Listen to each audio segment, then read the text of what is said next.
with the planet yali kankobe ntufembi twali tulitandika aye nti namukolera olwembanga ni wabajire ku stage nga Chameleone ne yakavaawo olwemba lwe sound wa competinga nti olwemba lwalinga timulingirire ngaye nti buti engeri gyali itandika kamuwe ekintu ngobati okitegeera osobola okwagana producer yakoba ati nsobola okuwera olwemba lu wa voicing ayo wajana lu okitegeera kati ekyo nkyewala ino enemba ngezaako odi wa time werubanga ndikolera acidic time jemu waire ne jenje okuwa omwembi omuyaka okitegeera kuba nakibona ku nti nakolera ku omwembi omuyaka yabitawo ekitegeeza mbe butamu wabuyire singa tali wali so ngeza okutegeera nti luno lwemba lwendi kola buli lwemba lwenti amaku luno lwemba lusobola ofuula omwana ono w'amaani wemba nduweire obwire so ngeza ku ino olwemba luno lwemba ndikola na lupushinga okutuuka wembonera era nti buti lutuuka ino okukuba era n'omwembi nalumuwanga lutereire nganze wano eno nja nakyaza abantu ab'endawulo era omuntu asookumbuza nti mu bantu b'okyazizza interview kijiwasobola okubanga ogityama mu yakunumira dropa lwemba kiro wakuba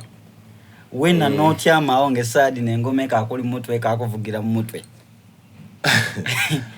enemba nkubyeningi aye wetwogera ku dark crossinga ebiseera ebisinga eriyo omuzungu kyakoba ati the first cut is the deepest nti olusala olusooka olwemba olwasooka okuloosinga olwakyayiwenja ina lwenda ino because ino olwemba lwenakolanga zeena tisuubira nti lusobola okola kye lwakola just nakola kyenina okola mu butuufu bwakyo lwa crossinga nalidde nti lujjako makampala wonka kayi lwakuba ensi yona so nalwenda ino nti nolwasooka olikitegeera so olwemba lwakyayiwenjaye zeena amdirawo naluwuddamu nakoba nti ayo banali kuki okitegeera kuba dinenembe biseera bisinga eba vibe sobola ba mu vibe wakola wabona nga tibiri kwida olwisi wati amolwemba walukuba wabona nga lulitambula so bina bidana vibe aye nga olulu zeena andirawo naluwira nakoba nti ya twidye nga tubona abembi nga balwanagana ne ba producer tibuliranga kunga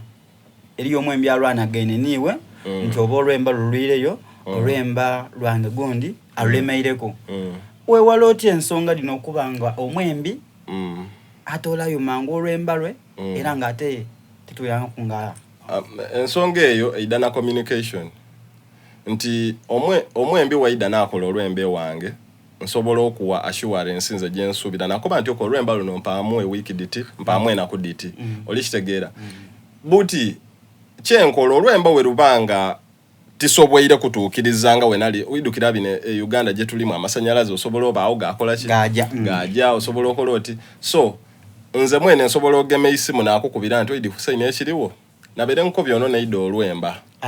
aye eri ebigwirewo okubiti so nongera mwena kuyimeka ibiri so kidana communication nti omuntu buli w'omwinonola nti ekiriwo ni kino guma mu kwoti oba mpamwe na kuditi biba bijja kwanguira n'obwesigwa mu bantu bona buba buliwo so kidana communication eriyo producer gwenna boneyo so kumwongera lina ayi wabula yali alikola ku upcoming nga nali ku microphone ali kwemba omwembi omunene yeida